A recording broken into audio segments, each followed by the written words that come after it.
On an ordinary winter evening in Montgomery, Alabama, a single quiet decision would ignite one of the most powerful movements in modern history. There were no cheering crowds, no television cameras waiting to capture history, and no sign that the woman sitting by a bus window would soon become a symbol recognized across the world. Yet within the silence of that moment, generations of injustice collided with extraordinary courage.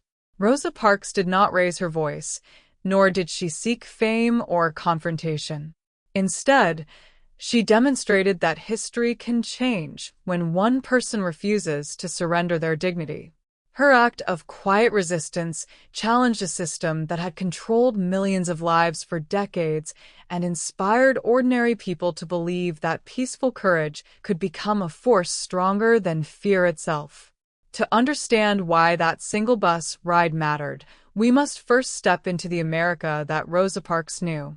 During the first half of the 20th century, racial segregation shaped nearly every aspect of daily life across much of the southern United States. Black Americans faced laws that separated schools, hospitals, restaurants, public transportation, and even drinking fountains based solely on the color of their skin. These laws, known as the Jim Crow laws, enforced inequality and denied countless people the basic rights and respect they deserved. Every journey to work, every visit to a public building, and every interaction with authority carried the weight of discrimination. For many families, these injustices became an unavoidable part of everyday existence, creating an atmosphere where fear and humiliation were treated as normal. Rosa Louise McCauley was born on February 4, 1913, in Tuskegee, Alabama, before growing up in the small town of Pine Level. Raised by her mother, Leona, and grandparents after her parents separated, she experienced both the warmth of a close family and the harsh realities of racial prejudice from an early age. Her grandparents encouraged strength, education, and self-respect, teaching her that dignity should never depend on the opinions of others. As she grew older, Rosa witnessed violence, intimidation, and discrimination directed toward Black communities, experiences that quietly shaped her determination. Unlike the dramatic heroes often portrayed in history books, Rosa Parks developed her courage through years of patience, resilience, and an unwavering belief that every human being deserved equal treatment. Long before the world knew her name, she had already begun preparing for the moment that would forever change America. By the mid-1950s, Montgomery's public buses had become one of the clear symbols of racial inequality in America. Every passenger paid the same fare, yet they were not treated with the same dignity. Under city law, the front rows were reserved for white passengers, while Black passengers were expected to sit in the rear and surrender their seats whenever the white section became full. Bus drivers held extraordinary authority, often ordering Black riders to move, leave the bus, or face arrest. These humiliating encounters were a daily reality, not isolated incidents.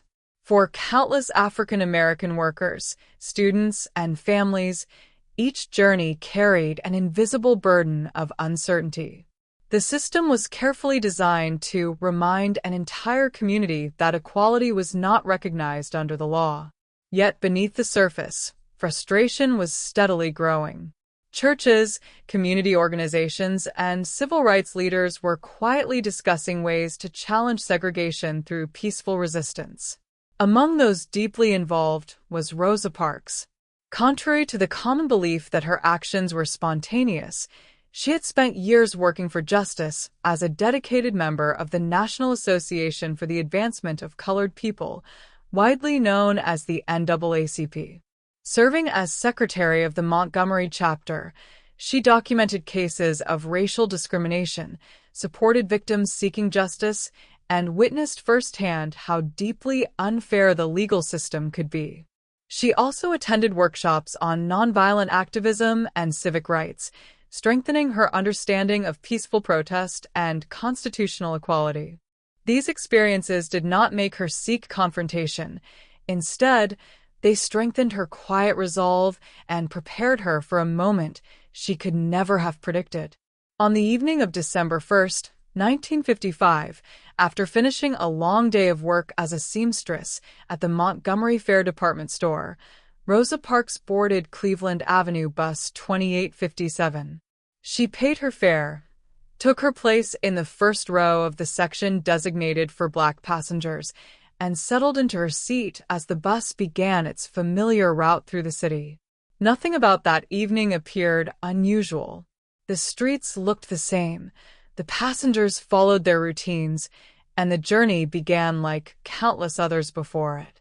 Yet within the ordinary rhythm of that ride, history was quietly moving toward a moment that would transform not only Montgomery, but the conscience of an entire nation. As Bus 2857 continued along its regular route through Montgomery, more passengers climbed aboard with each stop until the seats in the section reserved for white passengers were completely filled. According to the city's segregation laws, the bus driver, James F. Blake, was expected to create additional seating for white passengers by moving the dividing line farther back. Reaching the row where Rosa Parks and 3 other Black passengers were seated, he instructed them to give up their seats. In that tense moment, the atmosphere inside the bus changed instantly. The conversations faded, and a heavy silence settled over everyone on board. 3 passengers quietly stood and moved toward the rear of the bus. Rosa Parks remained seated. Calmly and respectfully, she refused to surrender her place. Her decision was not driven by physical exhaustion, as is sometimes mistakenly believed, but by years of enduring humiliation and by a firm conviction that every person deserved equal dignity under the law. She later explained that she was not tired of working, she was tired of giving in. The driver warned her that if she did not move, he would call the police. Rosa answered with quiet composure, fully aware of the consequences that might follow. Within minutes, officers boarded the bus and asked why she would not obey the driver's order. Rosa Parks remained calm and answered with dignity before she was placed under arrest for violating Montgomery's segregation ordinance. As she stepped off the bus under police custody, few people could have imagined that this ordinary-looking arrest would soon capture national attention. News of her detention spread rapidly through Montgomery's Black community that very night. Ministers, educators, neighborhood leaders, and civil rights organizers recognized that Rosa Parks' case represented far more than a disagreement over a bus seat. It symbolized decades of injustice experienced by millions of Americans. Before dawn, plans were already taking shape for a peaceful protest that would challenge segregation in a way the city had never witnessed. The quiet decision made by one determined woman had begun to awaken the conscience of an entire nation. Rosa Parks' arrest sent shockwaves through Montgomery with remarkable speed. By the next morning, thousands of leaflets had been distributed across African American neighborhoods, encouraging residents to stay off the city's buses in a peaceful protest against segregation. On December 5, 1955, the Montgomery Bus Boycott began. What many officials expected to last only a single day quickly became one of the longest and most influential nonviolent protests in American history. Before sunrise, bus stops that were normally crowded stood nearly empty.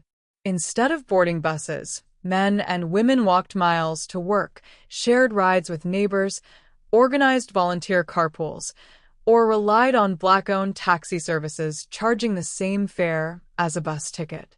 The sacrifice demanded extraordinary determination. Elderly citizens walked long distances despite physical pain, workers traveled through rain and cold, and families adjusted their daily lives to support the cause. At the center of the growing movement stood a young Baptist minister named Dr. Martin Luther King Jr., who had recently become pastor of Dexter Avenue Baptist Church. Chosen to lead the newly formed Montgomery Improvement Association, King urged the community to remain peaceful, disciplined, and united despite intimidation and threats. Night after night, churches overflowed with hopeful citizens gathering for mass meetings filled with prayer, speeches, and renewed commitment to justice. The boycott soon drew national attention as newspapers, photographers, and television crews reported on Montgomery's extraordinary display of peaceful resistance. City officials attempted to break the movement through arrests, legal pressure, and acts of intimidation, yet the protesters refused to respond with violence. Rosa Parks herself remained humble throughout the growing international attention, insisting that the struggle was never about one person but about equal rights for an entire community. For 381 days, ordinary citizens demonstrated that unity, discipline, and courage could challenge even the most deeply rooted systems of discrimination. What had begun with one quiet refusal on a city bus had evolved into a movement that was changing America's understanding of justice forever. After 381 days of extraordinary determination, the struggle reached a historic turning point. On November 13, 1956, the Supreme Court of the United States upheld a lower court's ruling that segregation on Montgomery's public buses was unconstitutional. Weeks later, on December 21, 1956, the Montgomery Bus Boycott officially came to an end. For the first time in more than a year, Black and white passengers rode the city's buses under the protection of a new legal reality. The victory was celebrated across the nation, but it came at a significant personal cost. Rosa Parks and her husband, Raymond Parks, endured threats, harassment, and severe financial hardship. Eventually, they left Montgomery and settled in Detroit, Michigan, where Rosa continued her lifelong commitment to civil rights, community service, and social justice.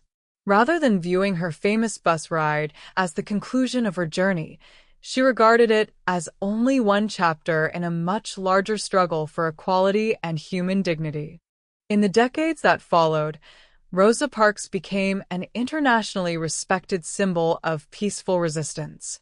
She worked with young people, supported voting rights, advocated for equal opportunity, and encouraged future generations to confront injustice without hatred or violence.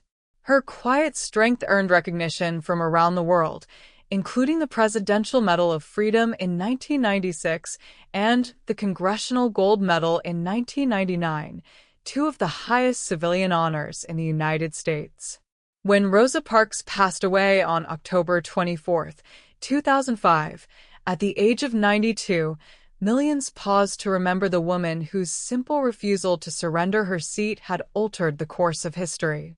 She became the first woman in American history to lie in honor in the United States Capitol Rotunda, a tribute reserved for individuals whose contributions profoundly shaped the nation.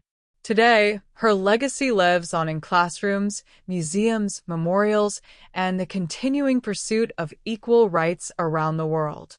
Rosa Parks proved that true courage does not always arrive with loud speeches or dramatic gestures. Sometimes, it begins with one quiet decision to stand firmly for what is right, even while remaining seated. Her story reminds us that lasting change is often sparked by ordinary people who choose dignity over fear, conscience over convenience, and justice over silence. That enduring lesson continues to inspire generations, affirming that a single act of peaceful courage can help change the course of history forever.